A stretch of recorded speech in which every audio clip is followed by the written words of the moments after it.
अब थर्मोकेमिस्ट्री को मज़ीद डिटेल में समझने के लिए, उसके एप्लीकेशंस को समझने के लिए हमने कुछ छोटे छोटे जो डेफिनिशंस हैं या टर्म्स हैं या आप उसको कह सकते हो टर्मिनोलॉजी है, तो स्टेट ऑफ सिस्टम है, स्टेट फंक्शन है और इंटरनल एनर्जी है। ये हमारे मदद करेंगे आगे जब हम थर्मोडायनामिक्स वगैरह ये चीज़ें स्टडी करेंगे। तो इसमें फर्स्ट हम समझते हैं state of system.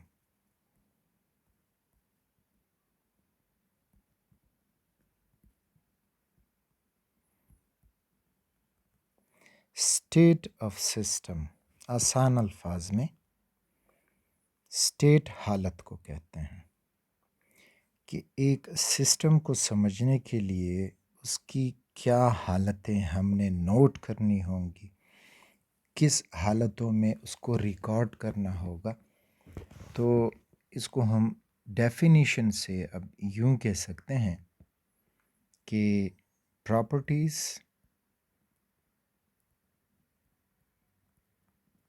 of a system which specify or describe a system completely to understand it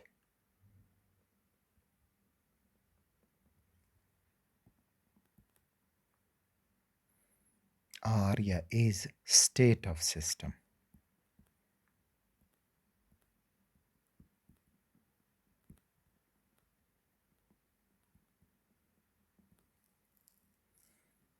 यानी वो खुसूसियात जिससे हम सिस्टम को स्टडी करने में उसको समझ सकते हैं, तो वो कहलाते हैं state of system. For example, अगर हम 1 mole of a gas state V1 से टेम्परेचर T1 में लें, तो स्टेट 2 पे जब टेम्परेचर 2 पे चला जाएगा तो volume of the gas V2। तो इस तरह से ये 1 मोल गैस है,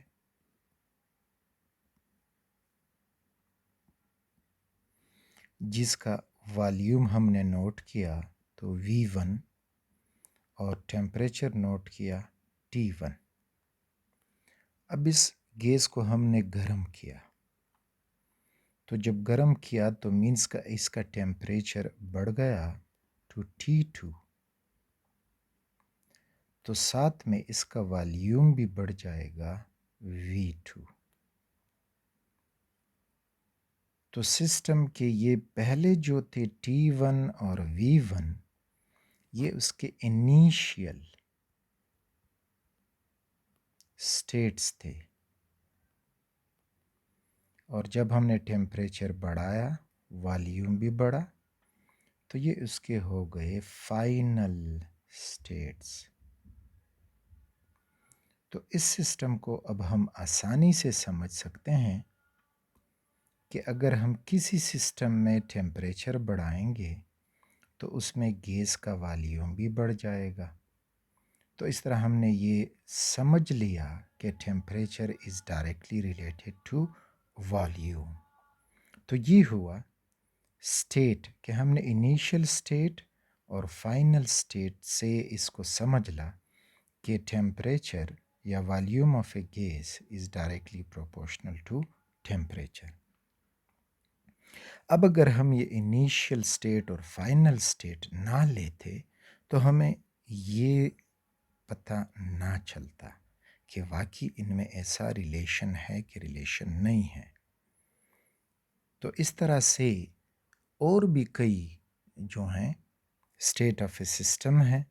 फॉर एग्ज़ाम्पल, उसका टेम्परेचर वो हमें स्टेट बताता है, वॉल्यूम उसका स्टेट बता सकता है, इसी तरह उसकी इंटरनल एनर्जी वो हमें उसका स्टेट बता सकता है, प्रेशर उसका स्टेट हमें बता सकता है, et cetera. So all these are states of a system जिससे हम एक सिस्टम को पहचान सकते हैं. एक और आसान एग्जांपल, फॉर एग्जांपल आपसे कोई कह दे कि भाई हमारा हॉस्पिटल में मरीज़ है, थोड़ा उसका पूछ लो, बस बाकी कुछ भी नहीं है, तो आपको बहुत डिफ़िकल्ट होगा उस मरीज़ को ढूंढना ताकि आप उसका पूछ लें. लेकिन अगर वो मरीज़ के कुछ स्टेट्स बताए कि फ़लाँ हॉस्पिटल में है, फ़लाँ बेड में वार्ड में है, फिर फ़लाँ बेड पे है, उसका एक पाँव ऊपर लटकाया गया है, सपोज़ उसने कोई एक्सीडेंट किया है, या उसका ये उसके पाँव को प्लास्टर लगा हुआ है, एट्सेट्रा एट्सेट्रा. तो इस तरह से फिर आपको उस मरीज़ को पहचानने में बहुत ही आसानी हो जाएगी. तो इस तरह जो भी हम थर्मोडायनामिक प्रॉपर्टी स्टडी करेंगे तो उसमें कुछ पैरामीटर्स हम अपने लिए रखेंगे जिससे हम वो पहचान सकें उस सिस्टम को. तो ये था state of a system. Next जो है that is state function.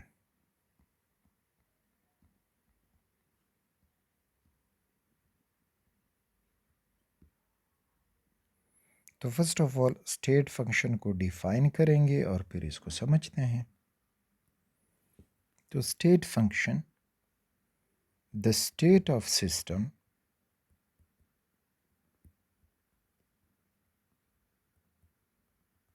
which depends upon initial and final state and does not depend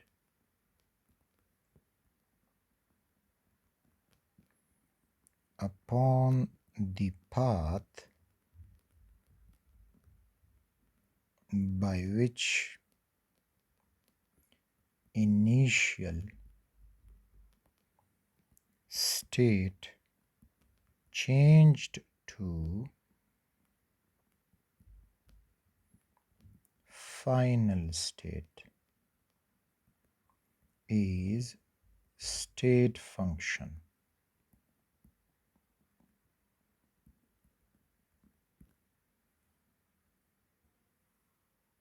और एक और पहचान इसकी कि the properties like volume, temperature and pressure in which the change in one property change the state of system or state variables or state function.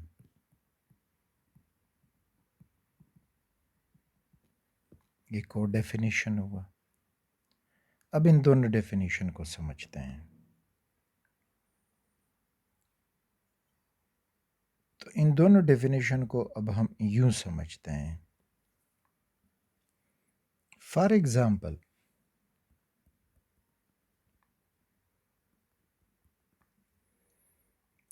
दो beaker में हम पानी लेते हैं.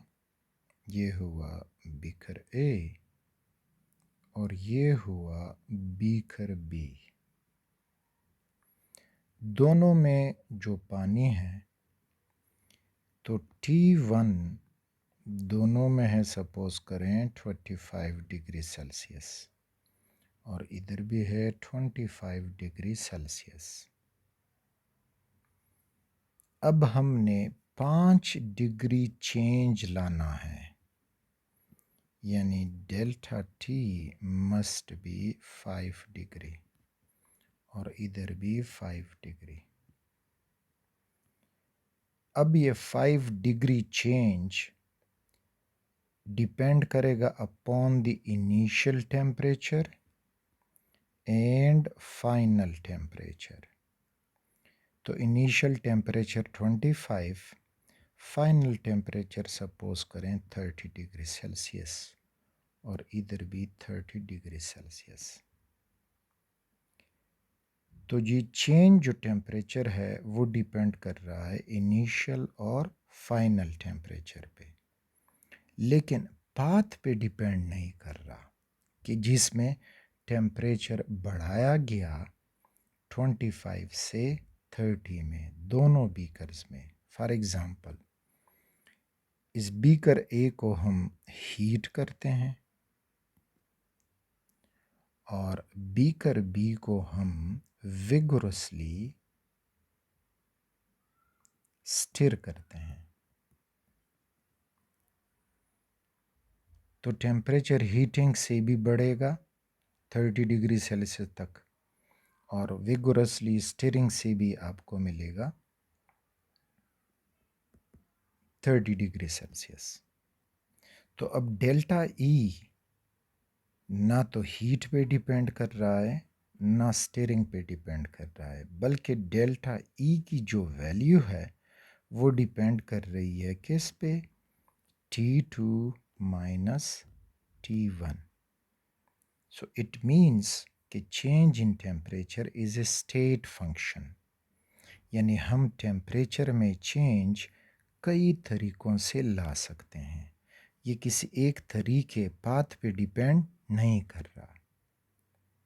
इसी तरह एक और सिस्टम लें जिसमें वॉल्यूम V1 सपोज करें इट इज़ 10 क्यूबिक सेंटीमीटर।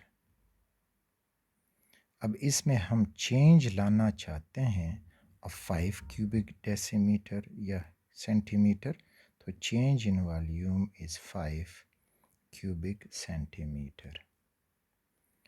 तो अब V1 से वॉल्यूम हमने बढ़ाना है V2 तक, तो V2 तक बढ़ाना होगा अप टू 15 क्यूबिक सेंटीमीटर। अब इस वॉल्यूम को हम कितने तरीक़ों से बढ़ा सकते हैं? यस, अगर हम टेम्परेचर इंक्रीज़ करें, इंक्रीज़ इन टेम्परेचर, तो भी वॉल्यूम बढ़ेगा, या डिक्रीज़ इन प्रेशर तो भी वॉल्यूम बढ़ेगा। Now this change in volume is independent of increase in temperature and decrease in temperature, but this change is dependent upon V2 minus V1। यानी 5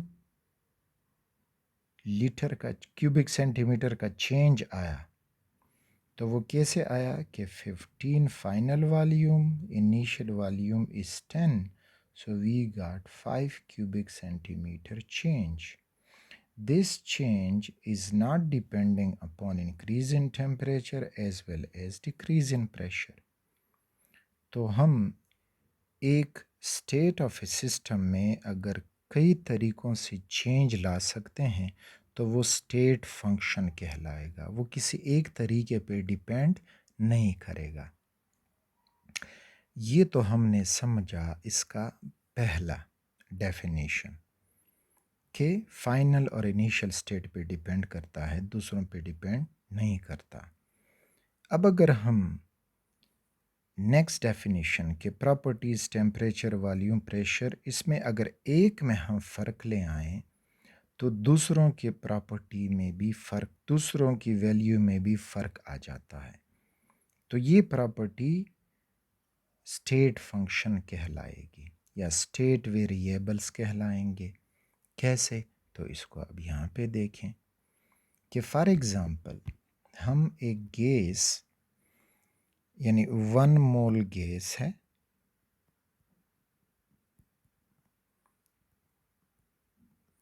इसका हमने वॉल्यूम लिया 5 क्यूबिक सेंटीमीटर और टेम्परेचर इसका लिया 25 क्यूबिक डिग्री सेल्सियस सॉरी।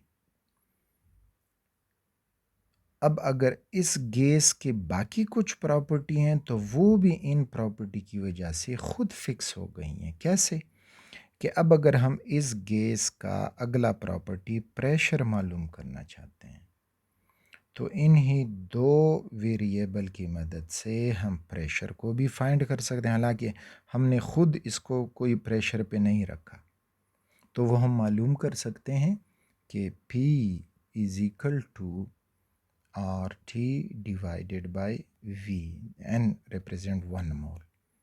तो अगर हम इसमें ये वैल्यूज़ लगाएंगे जो ऊपर मौजूद हैं तो हम प्रेशर की वैल्यू खुद ब खुद फिक्स हो जाएगी। तो इस तरह से हम ये फाइंड कर सकते हैं कि एक में चेंज आ जाए और बाकी के वैल्यूज़ भी उसके साथ फिक्स हो जाएं, तो इस किस्म की प्रॉपर्टी कहलाएगी स्टेट फंक्शन। नेक्स्ट, कुछ ऐसे चीज़ें भी हैं जो सिस्टम से रिलेटेड होती हैं but they are not state function. तो नॉट स्टेट फंक्शन। तो स्टेट फंक्शन अब कौन सी सिस्टम की प्रॉपर्टी नहीं होगी? तो द प्रॉपर्टी या state which depends upon the path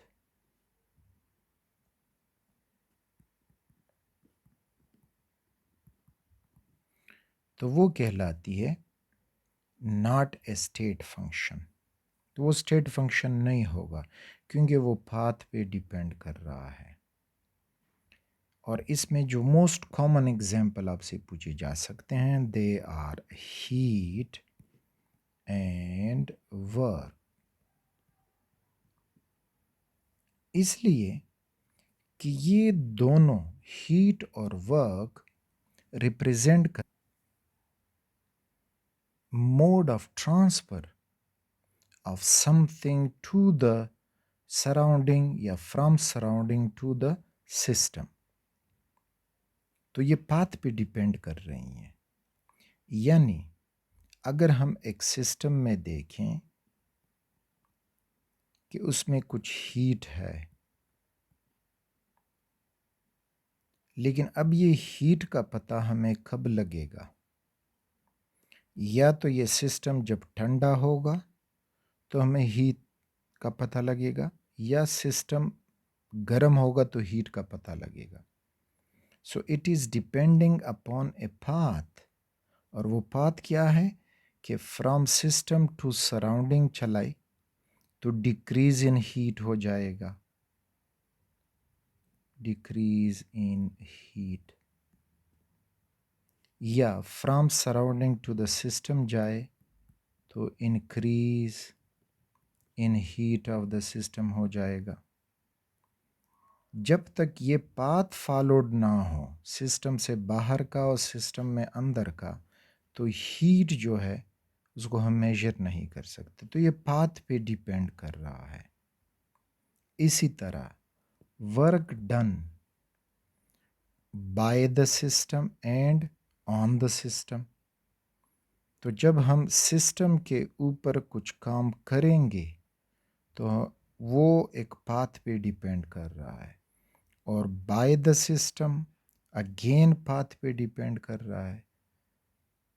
तो work and heat are not the state functions. उम्मीद है आपको समझ आई होगी इन कॉन्सेप्ट की। नेक्स्ट जो है इसमें internal energy.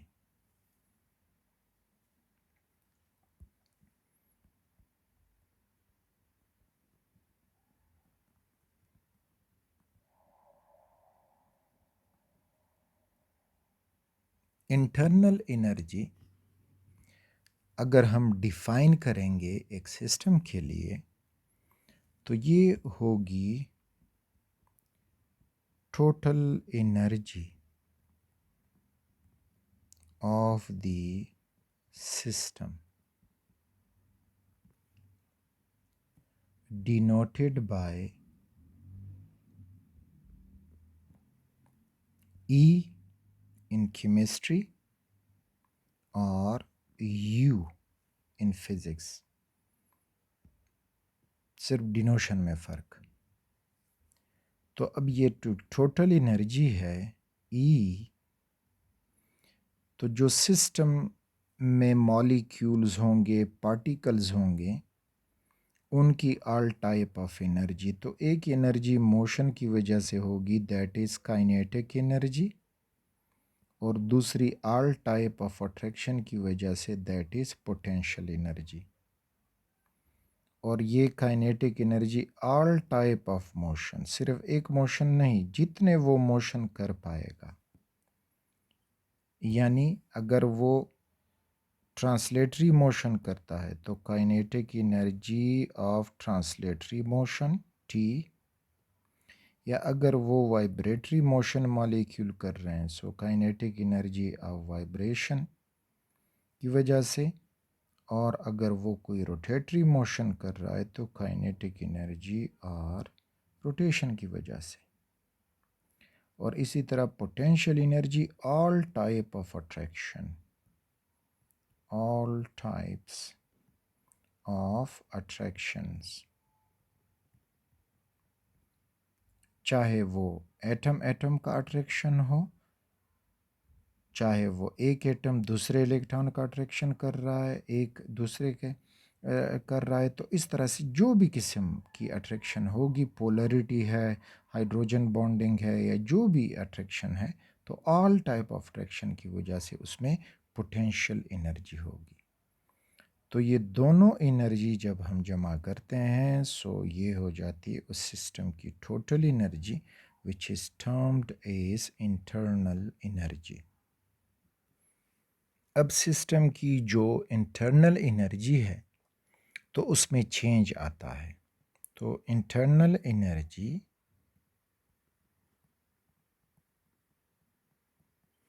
Change when heat और वर्क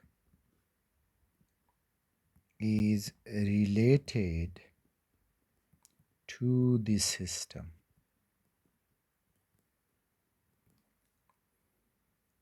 यानी अगर हम सिस्टम को हीट करते हैं तो इंटरनल एनर्जी बढ़ जाएगी। इसी तरह अगर हम वर्क ऑफ एक्सपेंशन या वर्क फॉर कंप्रेशन करते हैं तो भी इंटरनल एनर्जी में फ़र्क आएगा।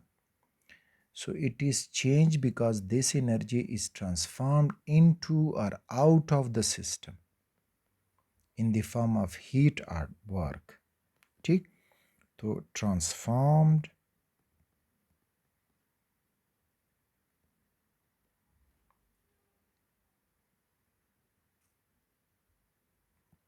into or out of the system in the form of